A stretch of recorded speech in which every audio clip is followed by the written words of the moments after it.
Sean muy bienvenidas y bienvenidos a un podcast de la quinta temporada del Zapato Aprieta del Instituto de Investigaciones Sociales de la Universidad de Costa Rica. El día de hoy nos encontramos Maritza Urbina Lobo y yo, Jonathan Fernández Alvarado, como becarios del Instituto de Investigaciones Sociales, junto a la profesora e investigadora, la máster Alexa Obando de la Escuela de Ciencias Políticas de la misma Casa de Enseñanzas. Hoy estamos acá para conversar sobre un tema sumamente interesante que es el rol sociocultural de la pesca en Costa Rica, lo cual nos invita a repensar los océanos y las dinámicas socioculturales en él se suscitan. Está lloviendo resto. Apenas como pareció dormir un ratico.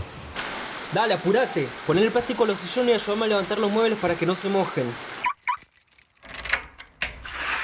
Ya llegué, mamá. Hey, ya voy llegando. ¿Me puedes salir a recoger por si acaso? Sebas, ¿cómo hago para subir esta foto a mi perfil? Abuelo, nada más la seleccionas y le das donde dice publicar.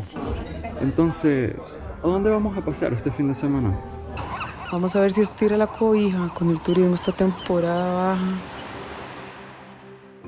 Desigualdades hay de muchas formas, pero en todas el zapato aprieta. Hola, ¿cómo están? Bueno, más bien muchísimas gracias por el espacio, realmente un tema que me apasiona un montón y que últimamente he venido investigando muchísimo, no puedo decir como que llevo muchísimos años, pero que poco a poco he estado como tratando de entenderlo desde diferentes disciplinas y campos teóricos, entonces más bien muchas gracias, no sé, para contarles, bueno, sí, yo soy profesora de la Escuela de Ciencias Políticas, actualmente doy cursos como en la línea metodología, pero también en la línea de política ambiental, entonces doy cursos de un curso de política ambiental de Costa Rica y Centroamérica, pero desde un enfoque de ecología política y un curso de pensamiento político ambiental desde un enfoque de ecología política también e historia ambiental. Más que todo, bueno, mi formación, yo soy politóloga, licenciada, pero eventualmente tenía mucha curiosidad sobre analizar de mejor manera las relaciones sociedad-naturaleza y pues fue por eso que hice una maestría en Flaxo, Ecuador, en estudios socioambientales con una especialidad pues como un poco en ecología política y básicamente con un estudio de caso a través de la pesca. Muchas gracias a la profesora e investigadora Alexa Obando por acompañarnos en este episodio del podcast El Zapato Aprieta. Como les comentaba, el tema de hoy gira en torno a los océanos, pues según las Naciones Unidas y estudios de Peinado Lorca, estos cuerpos de agua son una fuente esencial para el desarrollo en la vida de este planeta. Es importante destacar que cubren más del 70% de la superficie y constituye un 95% de la biosfera, del hábitat de los organismos unicelulares que cumplen esta función de producir entre el 50 y hasta el 85% del oxígeno que se libera cada año en la atmósfera. Hay que incluir que Costa Rica es el 92% más mar que tierra. Este énfasis en los océanos y en estas dinámicas que aquí se despliegan es una tarea necesaria que hay que hacer hoy en día para encontrar este balance entre el desarrollo sostenible del medio ambiente y la economía para la población costera. En este mismo sentido, como nos expone Carlos Murillo, Costa Rica ha ignorado históricamente el potencial de nuestros mares, lo que ha permitido actividades como la sobreexplotación pesquera, lo cual afectan de manera grave los océanos y por supuesto también la economía de la población costera. Si bien han surgido diversos mecanismos a nivel internacional y también local para tratar esta problemática, a raíz de esta situación surge la relevancia de estudiar y comprender la pesca desde una dimensión muy particular, la cual nos invita a repensar nuestras dinámicas y percepciones. Es decir, hoy hablamos sobre la relevancia de la dimensión sociocultural de la pesca en el contexto actual. No sin antes invitarles a seguir las redes sociales del Instituto de Investigaciones Sociales. Nos pueden encontrar en Facebook como Instituto de Investigaciones Sociales, también en Spotify y también en el sitio web iis.ucr.ac.cr. Por supuesto, al Centro de Recursos del IS. Desigualdades hay de muchas formas, pero en todas el zapato aprieta. De acuerdo con el INEC, la concentración de la población costarricense se encuentra en el Valle Central y sus alrededores. De ahí que es usual que para una parte de la población pensar en mares y océanos tenga una relación con vacaciones y tiempo de ocio. Sin embargo, este es un efecto intramuros. No es así para una parte considerable de la población que vive en las zonas costeras. Para estas personas que viven en estas zonas, los mares son más que un cuerpo de agua, es vida, es además la vida de comunicación, es una fuente de recursos y, por supuesto, parte medular de sus relaciones sociales y culturales. Por eso, hoy conversaremos con la investigadora y especialista en este tema para iniciar este recorrido tan importante a partir del contexto socioeconómico y sociopolítico de las zonas costeras de Costa Rica, en que en ocasiones pasan desapercibidas. En realidad, yo siempre parto como de, claro, tenemos que reconocer el contexto socioeconómico, político y cultural de las zonas, digamos, costeras para poder realmente entenderlas. En este caso, podemos hacer un rápido resumen de que son zonas, al igual que muchas zonas rurales del país, y al menos en el caso costarricense, que se fueron acercando al proyecto de Estado mediante una lógica central, digamos, centralizadora, ¿verdad? De cómo en aquel momento, cuando el Estado, eso que llamamos el Estado, ¿verdad? No, claro, como ese grupo de instituciones y de aparatos estatales que trata como de acercar estas zonas, lo hace con una lógica de expansión de la frontera agrícola y muchas veces de buscar más territorios, para poder buscar más terrenos para donde cultivar, para de cierta manera desarrollar otras actividades productivas, pero también generó la expulsión de muchas poblaciones hacia las costas. Entonces, por ejemplo, yo leía que mucha gente llega al Golfo de Nicoya producto de la crisis que sufre el agro en algún momento por la tecnificación de la misma actividad agrícola. Entonces mucha gente empieza a migrar a las costas como resultado de esa tecnificación y como por medio de la búsqueda de fuentes alternativas para empleo. Entonces mucha gente empieza a incursionarse en la pesca y en diversas actividades relacionadas con la pesca por esto. Pero ¿qué ha pasado? Que esa lógica del Estado, digamos, centralizadora, ha de cierta manera reproducido una lógica en donde el centro tiene acceso a muchas más oportunidades, a muchos más servicios, a muchas más otras cosas y a nivel de infraestructura, a nivel de oportunidades, a nivel de un montón de cosas más, las zonas costeras y rurales van quedando por fuera de ese proyecto. Y justamente porque además el vínculo que se tiene con la naturaleza desde el centro del país es muy diferente al vínculo que se tiene con eso que llamamos naturaleza o mares en las partes más, digamos, más alejadas o las zonas costeras en este caso. Y esto de cierta manera ha impactado a que las zonas costeras, podemos decir que las 3 zonas costeras de este país sufren índices bajos de escolaridad, ¿verdad? Y eso también se vincula a que muchas de las personas están en actividades de la rama primaria. Hablamos de agricultura, pesca, que muchas veces estas personas entran a esas actividades desde muy tempranas edades, ¿verdad? Por una necesidad familiar o por una tradición familiar, y hacen que justamente la escuela, el colegio no sea una prioridad para ellos en aquel momento. Entonces ahora tenemos personas con altas edades que no tienen estudios y que entonces no pueden acceder a empleos de calidad o empleos más competitivos o diversificados respecto a la pesca o a la agricultura. Y esa particularidad sociodemográfica que tienen hay que entenderla, ¿verdad? Porque entonces no puedes exigir una transformación productiva a un sector que es un sector de unos 50 años, de unos 40, unos 50 años, sin escolaridad o con una escolaridad muy baja, porque básicamente la misma actividad los va a expulsar. Entonces mucha gente en las cosas es como, no es que uno no quiera trabajar, no es que uno solo quiera dedicarse a la pesca, pero hay un contexto histórico, una estructura histórica que de cierta manera te amarra y hay que reconocerla, ¿verdad? Porque el hecho de no reconocerla es desconocer e invisibilizar todos esos procesos históricos hasta de construcción de proyecto estatal y de proyecto país que han estado inmersas. Entonces la gente no tiene acceso a oportunidades no porque no quiere, sino porque hay una estructura, ¿verdad?, de desigualdad de acceso a oportunidades que está además atravesada por dinámicas de clase, dinámicas de género, dinámicas de etnia, de raza, que hace que la gente no pueda acceder de la misma forma que lo hacemos nosotros, que lo hacen las personas del centro del país o de ciudades intermedias o de ciudades principales a oportunidades. Sí, de hecho es muy interesante, ¿verdad? Esta contextualización que nos hace Alexa, porque precisamente nos permite destacar que en estas zonas, ¿verdad?, se caracterizan por ese alto índice de desigualdad, que además es una desigualdad estructural, ¿verdad? Entonces, estas personas están muy relacionadas con dinámicas como el turismo y la pesca, ¿verdad? La cual son sus fuentes de ingresos. Y para estas personas es fundamental. Es como una interacción que a veces cuesta comprender desde el centro, ¿verdad? Y también cuando se estudia desde el centro y se intenta proyectar nuestras convicciones hacia las dinámicas en las costas. Por eso, ¿verdad? Es que hay que entender que la pesca va más allá de la mera actividad económica. ¿De qué estamos hablando cuando hacemos referencia a esa dimensión sociocultural de la pesca, estimada Alexa?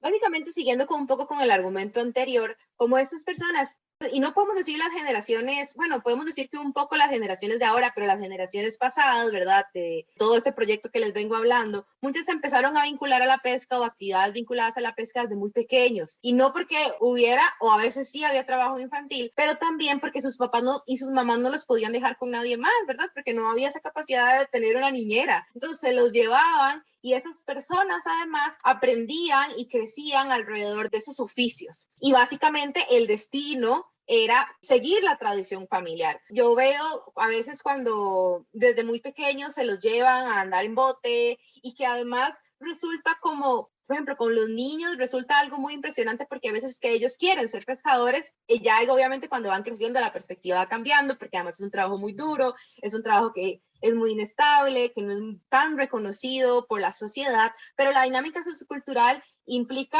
reconocer que es una actividad social que está anclada a dinámicas culturales y de pertenencia. Entonces tenemos familias que toda la vida todo el mundo se ha dedicado a la pesca y que básicamente es como ha sido su sustento. A mí me lo decía un pescador, con esto yo le he dado de comer a mis hijos, a mis hijas, he sacado adelante a mi familia, he construido mi casa y si bien este trabajo no es para ser millonario, es algo que a mí me gusta, es algo que yo sé hacer, en lo que yo soy bueno y puedo desplegar mi conocimiento sin ir a la universidad. Es mi universidad, básicamente, ¿verdad? Porque además despliegan una cantidad de conocimientos que si bien no pasan por un método científico, sí tienen un método. Y eso es muy importante de reconocer. Entonces, la dinámica sociocultural es entender que la pesca va más allá de un trabajo. Es una actividad que tiene lazos familiares, lazos de sentimientos hacia el mar, hacia los peces, hacia la dinámica de sentirse libre o sentirse su propio jefe afuera. O sea, hay cosas que se pueden debatir en ese tipo de narrativa discursiva, pero como yo entiendo que ellos lo entienden y además lo expresan, es así. La pesca es un sentimiento que te da libertad, es una dinámica que lo hicieron sus papás, sus abuelos, o hay gente que cayó ahí por otras razones que no necesariamente tiene que ser tradición familiar, pero que un momento que entran no es como que pueden salir fácilmente, porque es algo que los tiene ahí. Entonces, el hecho de reconocer la dinámica sociocultural es entender que la pesca también despliega procesos sociales comunitarios que implican relaciones sociales, relaciones culturales, de cómo entender, de practicar. El hecho de que, por ejemplo, haya tradición oral alrededor de cómo se generan las artes de pesca. O hace como 2 semanas anduve en Punta Arenas, había un señor que desde cero empezó a hacer una panga y yo le dije, ¿cómo usted hace eso? O sea, es una tradición oral que no está escrita en un manual, que no está escrita en ningún lugar, es algo que nada más ellos hacen, cómo tejen redes. A mí me hicieron un día una hamaca como simulando una red de 3 mayo. Y eso es básicamente pura tradición oral, que también tiene un rol súper importante y que hay veces que no reconocemos porque no está metido dentro de un método científico como tal, ¿verdad? Entonces creo que el hecho de reconocer el rol sociocultural es desprendernos como personas que estamos en círculos académicos o en esta especie de espacios, también desprendernos de que eso que llamamos pesca es más que un trabajo para ingresos económicos.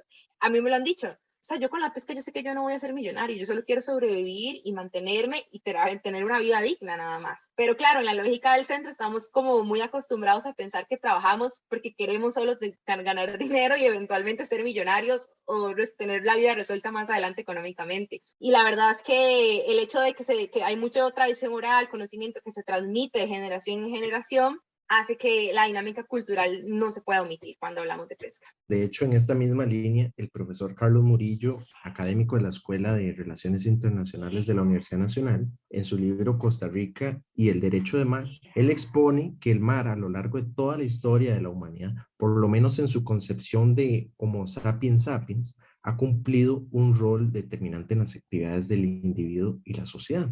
Pues se ha visto, ¿verdad?, los mares como un recurso alimenticio, mineral, energético. Y como bien usted mencionaba, la pesca va más allá de un oficio, sino que es también un proceso comunitario, un proceso de conocimiento que se va construyendo históricamente. Entonces, la pesca artesanal está ligada a la historia de la humanidad e incluso en todo su progreso.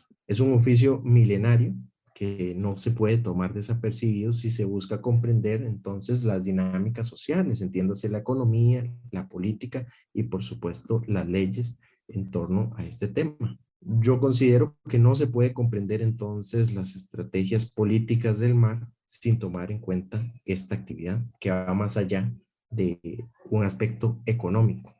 Impacta en la vida de las personas pescadoras. No obstante, esta dimensión sociocultural de la pesca se ve retratada en el análisis de las instituciones públicas. ¿Cómo se aborda este discurso de la pesca desde el punto institucional? Lo que yo he podido ver un poco es que todavía la legislación alrededor de la pesca es muy dual, ¿verdad? Piensa a los mares y a la tierra por separado. Entonces, por ejemplo, como los pescadores viven en tierra, se piensa que los océanos están vacíos de personas, en tanto nadie puede vivir en el mar, porque no somos sirenas, ¿verdad? O no somos una especie de animal que pueda respirar debajo del agua. Pero no quiere decir que por eso no hayan derechos territoriales adquiridos y no hayan ciertos, digamos, relaciones con el mar, porque son los pescadores, así como un montón de poblaciones y comunidades que están ligados a cuerpos de agua, son de cierta manera poblaciones híbridas, que pasan su vida y su vida entera de un lugar a otro, con las mareas, con los ritmos, con las lunas, etcétera, etcétera. Entonces, entender esa hibridez reta un poco la dualidad de la modernidad, ¿verdad? Que pone a la naturaleza por un lado y a los seres humanos por los otros, en este caso a los océanos por un lado y a los pescadores y al resto de personas por el otro lado. Entonces yo pienso que la institucionalidad todavía necesita cambiar esa manera de percibir estos espacios, porque entonces muchas veces esos espacios se limitan, se les ponen fronteras, se les establecen límites fijos que no entienden la dualidad, la hibridez de esos espacios. Entonces ponemos un límite acá, pero resulta que el mar no es estable, o sea, la dinámica misma del ecosistema no es estable, o sea, viene y va, tiene ritmos, tiene mareas, tiene un montón de cosas, está anclada al clima. Entonces, el hecho como que la institucionalidad piense que las lógicas del mar son iguales a la de la tierra de manera fija, hace que no permita entender la fluidez y justamente no entiende la fluidez de los pescadores. Entonces, ¿qué pasa? Que la legislación suele, de cierta manera, ser estática en el tiempo, pensar que tanto las especies como los pescadores son fijos, también suele pensar como que los pescadores terminan siendo como actores económicos racionales individuales. O sea, muchas de las maneras en cómo los pescadores interactúan es a partir de lazos comunitarios, aunque, digamos, en la práctica los pescadores muchas veces ellos dicen, nosotros somos súper individualistas porque pensamos en nosotros, en nuestro panga y ya, pero muchas veces las relaciones que se tejen en el mar tienen que ser colectivas. A mí siempre me lo dicen, si usted ve la panga allá varada, usted la va a ayudar a remolcar, usted no la va a dejar ahí. ¿Por qué? Porque eventualmente a usted le puede pasar. Y de hecho hay un autor que habla sobre esto y se llama que las comunidades pesqueras tienen algo que se llama comunidades de la mente, que por procesos de solidaridad y empatía que empiezan a generar, porque al ser la pesca un trabajo muy riesgoso, hace que eventualmente, si bien las comunidades no están ancladas territorialmente, digamos, a veces que ni siquiera se conocen, hay un sentido de pertenencia y hay un sentido de entender lo que puede pasar el otro porque yo puedo pasar lo mismo el día de mañana, ¿verdad? Y ese tipo de cosas todavía no se ha llegado a sus análisis en la institucionalidad y en la legislación pesquera, ¿verdad? Entenderlos como no un ente económico individual y racional, sino que está atravesado por muchos procesos. Otra cosa muy importante también es pensar que los pescadores son trabajadores 24/7. Ni siquiera el mismo mar se los permite ser trabajadores 24/7. Las dinámicas del clima, el tiempo, un montón de cosas pasan alrededor que no permite que ellos vayan a la oficina, que es el mar de 7 a 4. Entonces, ¿qué pasa? Que tenemos a veces políticas que restringen la pluriactividad de los pescadores. Los pescadores toda la vida, y las pescadoras y las personas ligadas a el mar, han tenido que desplegar la pluriactividad para poder mantenerse, y la pluriactividad significa depender de más de una actividad productiva en su vida. ¿Por qué? Porque el mar no te va a dejar sacar toneladas de pescado todos los días. Entonces, ¿qué pasa? Que mucha gente, cuando la pesca está mala, empieza a generar trabajos en tierra y empieza a hacer otras cosas, empieza a vender pan, empieza a vender esto, empieza a vender lo otro, y a veces tenemos políticas que, por ejemplo, en tiempos de veda, no les permite trabajar en otro trabajo. Entonces les quita la dinámica natural y cotidiana de ellos, de literalmente depender de muchas actividades productivas al mismo tiempo, porque tienen que hacerlo, porque por solo la pesca no los permite como tal. Sí, de hecho es muy interesante todo lo que nos comenta, porque Costa Rica se ha caracterizado, ¿verdad?, por tener un discurso ambiental muy fuerte. Y de hecho, bueno, cuando vamos a la práctica, ¿verdad?, vemos más bien cómo hay faltantes precisamente por esta dualidad que nos comenta para poder materializar de manera eficiente todos los compromisos y especialmente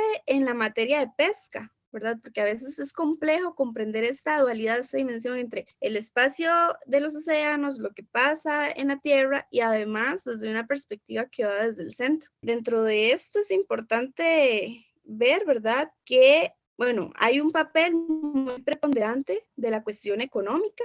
Tal sucede, por ejemplo, con la pesca de arrastre y las múltiples iniciativas en torno a esta, ¿verdad? Pero cuando nos enfocamos a nivel jurídico, que va por ahí más bien nuestra investigación, podemos señalar que existe un volumen sumamente amplio de normativa ambiental, pero se encuentra dispersa y en muchas ocasiones alejada, ¿verdad?, de esta realidad que nos comentaba Alexa. Bueno, y eso sumado al hecho de que no contamos con una jurisdicción ambiental especializada, ¿verdad?, que se encargue de ver estos casos de manera particular, especialmente cuando hay controversias de sobreexplotación pesquera, y es la Sala Constitucional que ve alrededor del 60% de los procesos en materia ambiental en nuestro país. Bueno, eso también va ligado al tema del acceso a la justicia que existe también en las zonas costeras, porque como decíamos al inicio, ¿verdad?, estamos ante poblaciones que sufren consecuencias de sus problemas estructurales de la desigualdad, sumado a una institución, ¿verdad?, encargada de la materia pesquera, que no cuenta o carece de los recursos tanto económicos como materiales para hacerle frente también a todas esas problemáticas en momentos de veda o ante controversias, ¿verdad?, que se puedan dar en los océanos en relación a la pesca. Y por eso no podemos cerrar sin comentar la importancia, ¿verdad?, que es tener en cuenta este rol sociocultural de la pesca en nuestro país para la toma de decisiones, ¿verdad? Porque estamos ante discursos institucionales de gestión de los océanos, ante nuevos imaginarios y nuevas narrativas ambientales que siguen esta dualidad. Yo creo que para reconocer la dinámica sociocultural, primero hay que reconocer que los océanos son espacios de disputa política, ¿verdad? O sea, pensarlos como neutrales, como bellos, mar, para ir a pasear, ir a ver ballenas, o ir a la playa, es básicamente romantizarlos y quitarles todas estas relaciones de negociación, de cooperación, de conflicto y hasta de contestación que hacen las mismas comunidades ante entes externos. Entonces yo creo que el reconocimiento político de que si las políticas se despliegan dentro de esos espacios no lo hacen de manera neutral es necesario. O sea, nadie actúa en el mundo, ¿verdad? Y como buena politóloga, todo es político. Entonces, yo creo que primero, para reconocer el rol sociocultural, hay que reconocer eso. Nadie despliega una política de conservación o de control pesquero o de lo que sea de manera neutral y por el bien común. Siempre hay intereses concretos, siempre hay intereses políticos alrededor. Ahora, si queremos pensar en transiciones todavía mucho más justas, que logren de cierta manera incluir a los pescadores y a las pescadoras y a sus comunidades, a los recolectores de moluscos y a los recolectores de moluscos dentro de las políticas y las tomas de decisiones, es empezar desde abajo. O sea, vos no puedes hacer una política o generar un marco jurídico solo pensando cómo vos interpretas el mar, porque obviamente va a ser totalmente distinto porque vos no naciste ahí. Entonces vas a tener un imaginario totalmente estático, un imaginario totalmente dual, ¿verdad? En donde la tierra y el mar no conversan, no fluye. Cuando, ¿verdad? A mí siempre me encanta utilizar la metáfora del anfibio. Estas personas terminan siendo como unos seres anfibios, en donde van y vienen y despliegan un montón de representaciones culturales en el mar que nosotros no nos damos cuenta porque no tenemos estos cuerpos a la par. Entonces, yo creo que reconocer también el rol sociocultural es entender que esos espacios se contestan y que la gente se apropia de ellos de diversas maneras, que no se ha apropiado bien toda la vida y que hay prácticas insustentables, sí, pero quitarlos, o sea, eliminar la pesca o tratar de quitarlos de esos espacios no genera soluciones. Es más que todo como extender esa mano para nosotros, tratar de ayudar, pero nosotros también tratar de entender y que ellos nos ayuden a cómo generar políticas más inclusivas, con metodologías participativas, con metodologías que reconozcan el conocimiento, porque siempre hay como esto, ¿verdad? Conocimiento técnico-científico. Y ese conocimiento técnico-científico entonces solo es desplegado de los centros de poder. Pero no, hay conocimiento tradicional y conocimiento a partir de otros tipos de métodos que ellos también pueden generar para la toma de decisiones y para la generación de legislación o políticas más inclusivas. Yo creo que también es necesario ir migrando a una política o a una legislación que no criminaliza la pesca. La pesca es igual de importante que la agricultura y mantiene un montón de medios de vida y genera un montón de impactos en el tema de seguridad y soberanía alimentaria.